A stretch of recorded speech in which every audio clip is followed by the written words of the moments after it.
Hi everyone, what's up? It's the week after Thanksgiving and the holiday season in general, so I'm sure we've all been indulging a little bit more than usual. I know I have. So I wanted to get back on track and get back on like my keto game and my low carb eating, which is what makes me feel good. And I wanted to take you along with me in case you need some like tips or motivation. Like, we can do it together. It's all good. Like, sometimes when I get off track on keto, I am like not very happy with myself, but it's fine because we're living through a pandemic and like times are tough. So I think as long as we are doing the best we can and, you know, getting back on track whenever we fall short or whatever, I think that's good. So I want to talk about some of the things that I do when I'm doing a keto reset, and later on in this vlog I'll also put some footage that I have from Thanksgiving and spending time with my mom and etc. But I do want to talk about some of the things I do to get back on track on keto. I always kind of do the same thing, like I always kind of have the same routine, and I find that it works really well for me.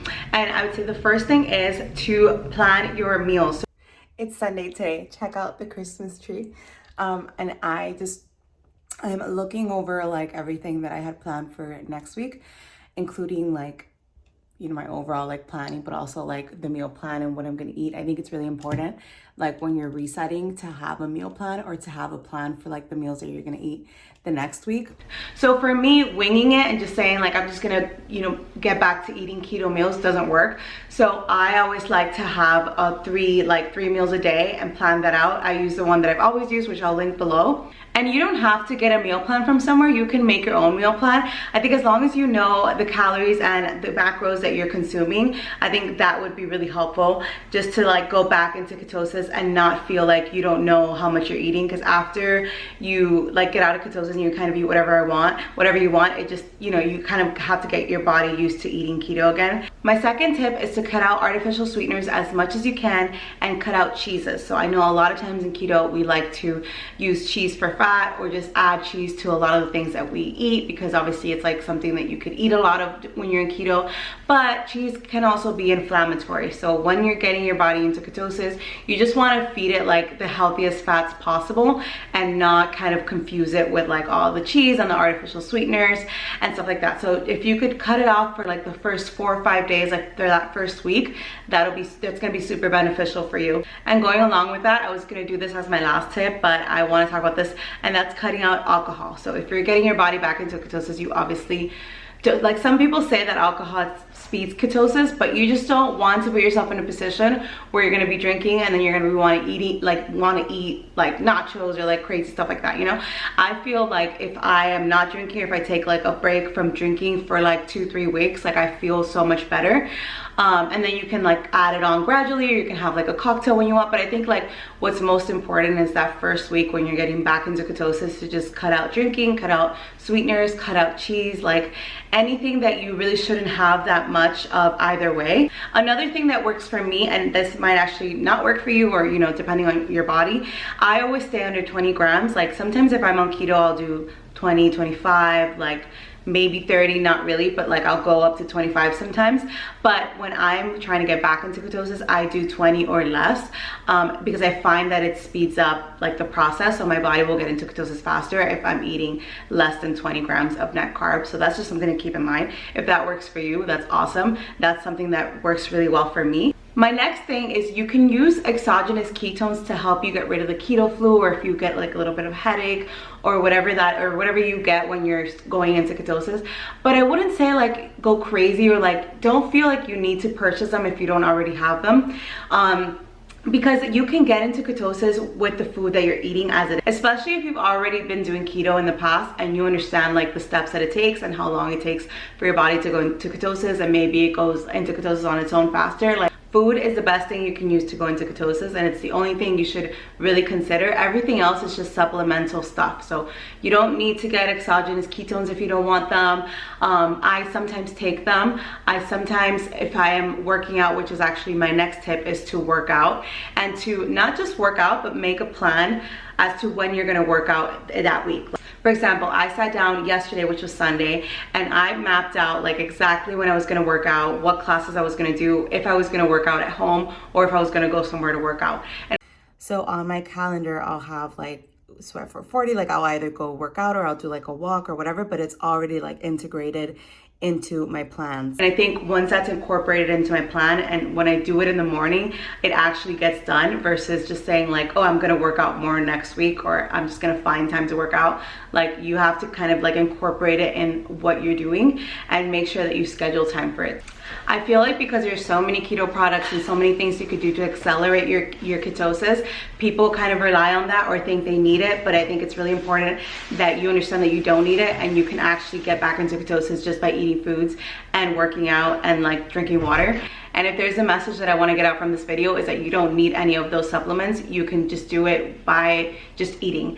And I think, I don't know, it's really simple, but it's also really important to say that because a lot of products are always being pushed into people's faces and you don't need to buy them. And that's just that. I hope you've enjoyed these tips. As I said, I'll be including some Thanksgiving footage at the end of this vlog. And let me know if you are like getting back on track with keto, or like where you are with that. And let me know what other keto or healthy lifestyle videos you would want from me, or if you don't want to see them, or any other ideas that you might have. And also thank you guys so much for your support and just for subscribing and watching my videos. I appreciate that. It's Thanksgiving morning and I'm here making some quiches. I'll show you. I always make them in Thanksgiving morning. This looks weird because I couldn't find the right crust for it, but look how good. I'll show you when it's done. So me and my mom are are doing our Christmas tree today. All right, here's the quiche and the setup. Yum. Super good.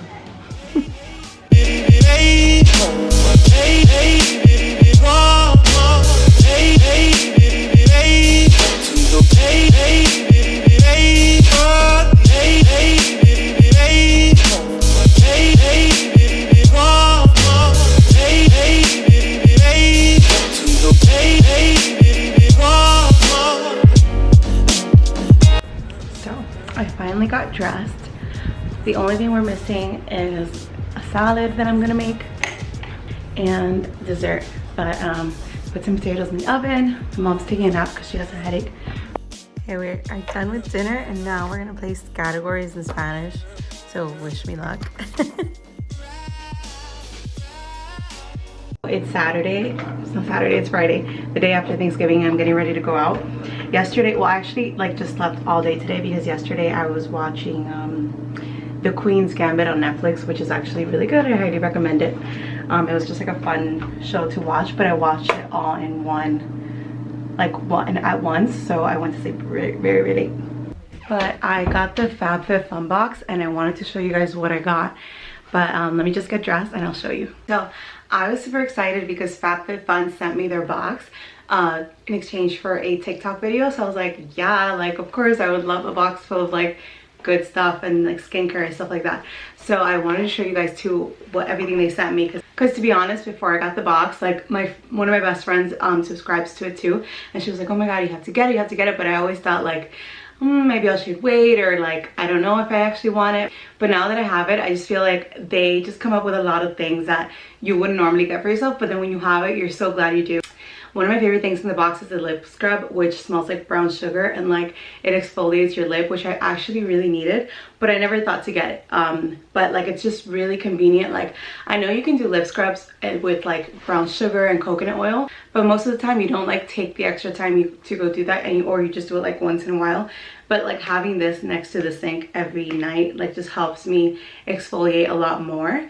And I think like this is like my favorite product probably. Another product that I really love is the Dr. Brand Pore Dermabrasion. So what this does is that it minimizes your pores, and this is actually a really expensive product. And the Lowly Tea Seed Elixir, I always use it because I love to put oil on my face before I go to sleep.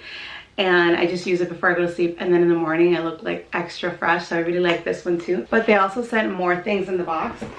So I don't know where the other ones are, but there's a box of like these type of scrunchies, like the 90s ones, which I love and I keep like wearing more often.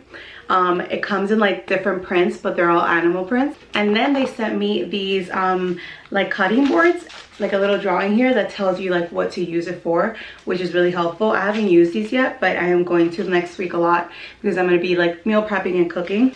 So yeah, the box comes with like a ton of cool things. So I showed you guys everything, like all the items that I like the most, and I'm gonna leave my code and all the information below in case you want to get it. And yeah, so I just wanted to show it to you. Like I said, it's like a box of like really cool stuff that you wouldn't normally get, and it's also a really great price. And I'm actually like just sharing that because I was gonna buy it even before they sent it to me. Anyway, like I said, yesterday I stayed up until like 4 a.m. watching the Queen's Gambit. I finished it. I thought it was great. So today I woke up super late and I just like organized everything. I don't know what it is, like maybe it's sad season that I'm like feel like I want to organize like my entire life. But I basically like calendar blocked all of my plans for December, and today I'm just going to go have a drink with some friends in town. And yeah, and so I'll take you guys along. Okay, I changed my outfit, which is nothing new for me. I'm always like changing, like I put something on then I change it. Anyway, this is a polka dot top, which I still haven't worn because every time I wear it I just don't like how it looks, but I actually like how it looks with this outfit. These are dark jeans, like a dark denim wash, and then my my knee-high boots from Pretty Little Thing. Off we go. By the way, my nails, like I did them myself, so they look bad, but I put the sticker of Sunny. It's not Sunny, but it's a little bunny, and it's so cute.